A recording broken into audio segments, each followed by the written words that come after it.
Well, back home now, and the scale and frequency of extreme weather events are exposing weaknesses in New Zealand's infrastructure. After another week of record-breaking rainfall, Environment Canterbury is pleading with the government for urgent funding to help keep up with the ravages of climate change. Keisha Brownlee reports. The water was up to here. 2 days after record-breaking rainfall in Christchurch, Barney Gray was still wading through floodwaters in her front yard. Because this water, when it gets so high, it goes inside their houses when you get further on down Emmett Street. A couple of hours later, Christchurch City Council had cleared the blockage, but for Emmett Street residents, it was a couple of hours too late. Have a look, stop, have a look and then carry on. You know, don't do that. Get out of your truck and have a look, have a talk to the people. But Council says its stormwater system coped well with the floods. We'll have to learn to live with the fact that these rivers and streams will spill out over their banks when we have high flow events and make sure that we can bounce back afterwards.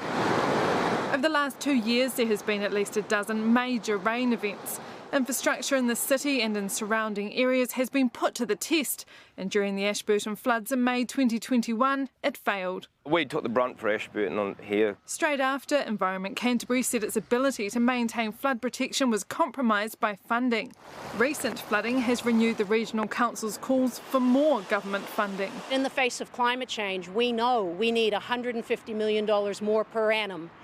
Regional sector has stumped up $200 million, and we're seeking to partner with government to fund infrastructure, specifically stop banks. At the moment, the way the system's set up is we spend money on recovery. In other words, we wait for the disaster to happen. The Emergency Management Minister says government is assessing what more support may be needed, including for flood protection, and that the Three Waters reform will provide better service in the long term. There will be some resilience aspects that we can turn our attention to once we address the significant issue of investing in water's infrastructure. With extreme weather fast becoming commonplace, ECAN says it's time to share the load. Keisha Brownlee, Newshub.